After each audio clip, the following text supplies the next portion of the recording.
학생과 학교, 학부모가 함께 행복한 특수교육을 실현하기 위해서 작년도에 장애인 부모님과 현장 교사들과 공감 데이트를 통해서 제기된 여러 가지 의견들을 반영하고 2019년도 특수교육 운영 계획 수립을 위한 TF팀의 오랜 기간의 협의를 통해서 세종 특수교육 발전 5개년 계획과 교육감의 공약사항을 기반으로 해서 2019년도 특수교육 운영 계획을 최종 확정하였습니다.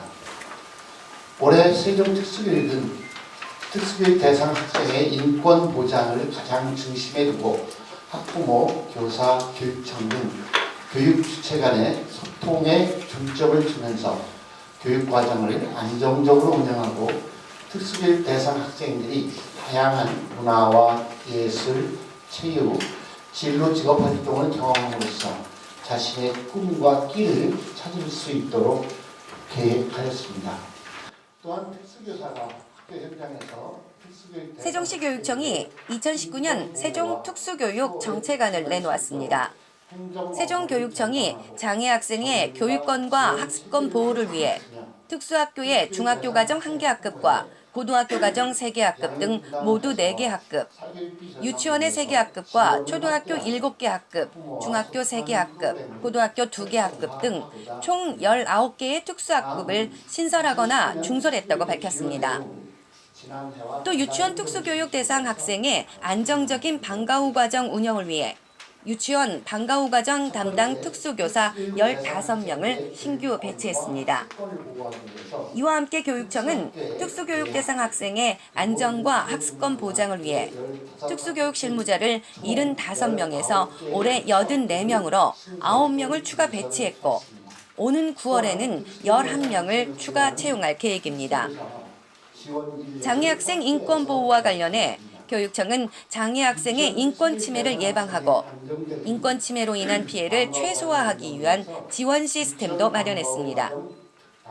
이는 장애학생들의 인권 침해 피해가 발생했을 때 익명으로 신고가 가능하도록 해 사안이 은폐 축소되지 않도록 국립특수교육원의 장애학생 인권침해 신고센터와 연계함은 물론 22명으로 구성된 장애학생 인권지원단을 운영하고 현장 지원을 활성화하기로 했습니다.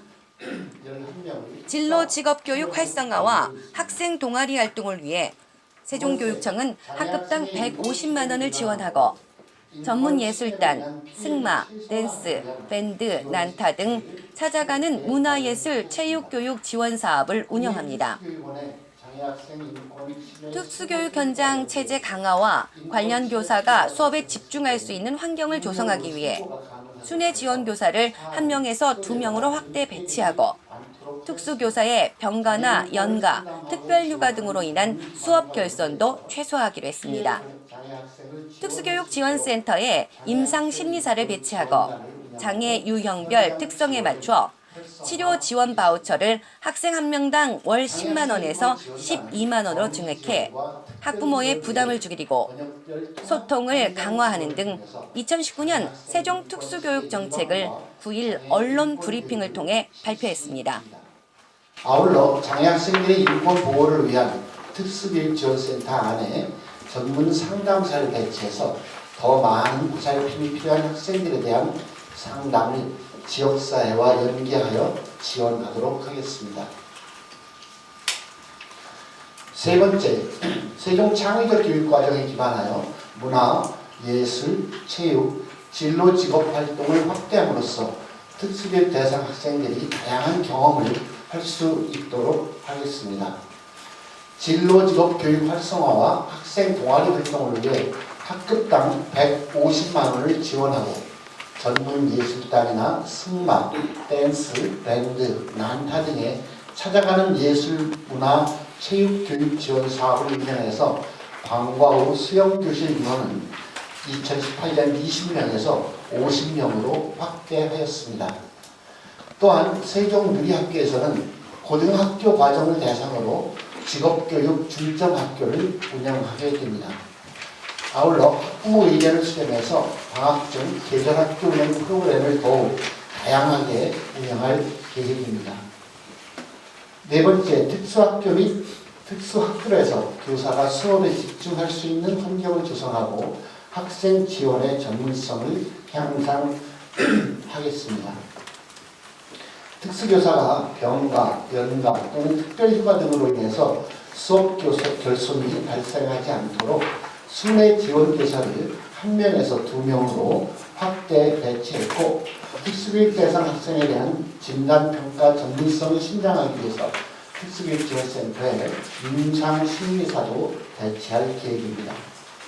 통합교육 내수화를 위해 지역사회 내 전문가로 구성된 통합교육지원단과 행동중재지원단이 장애 유형별 특성에 따른 지원과 도전행동 최소화를 위한 자문 및 중재를 지원할 계획입니다. 아울러 학교 교사의 행정 업무를 덜어드리기 위해서 현장 지원 예약 시스템을 구축해서 현장 지원 신청 절차를 간소화했습니다. 찾아가는 학생 성교육, 장애 학생 인권 교육, 장애 인식 개선 교육, 문화예술 지원과 순회 수업 지원 등의 분야에서 관련 공문서 처리 업무 등이 100건 이상 감소될 것으로 예상됩니다. 다섯 번째, 특수교육 대상 학생의 부모님들과 교육청 간의 소통을 강화하고 장애 학생 가정에 대한 가족 지원 프로그램 운영을 확대하겠습니다. 세종시 장애인 가족지원센터와 연계해서 장애 학생과 가족이 함께 체험하고 함께 소통하기 위해 매월 실시하는 토요일 장애 학생 가족 지원 프로그램을 활성화하겠습니다. 특수교육 대상 학생을 양육하는 과정에서 발생하는 부모님들의 양육 스트레스와 가족 간의 어려움을 극복하기 위한 심리 상담 지원 프로그램을 운영합니다. 장애 유형별 특성에 맞춰서 치료 지원 바우처를 학생 1인당 월 10만 원에서 올해는 12만 원으로 증액해서 학부모 부담을 경감하고, 방과 후 바우처 지원도 학생 1명당 월 10만 원에서 12만 원으로 증액하였습니다. 아울러 4월 20일 장애인의 날과 5월 5일 어린이날을 기념해서 세종시에 거주하는 장애 학생이 함께 어울리면서 문화예술 활동으로 하나 되는 장애 학생 어울림 문화 한마당을 세종시청과 세종시 장애인 부모회와 연계해서 개최할 계획입니다. 지금까지 우리 교육청의 2019년도 특수교육에 대해 말씀드렸습니다.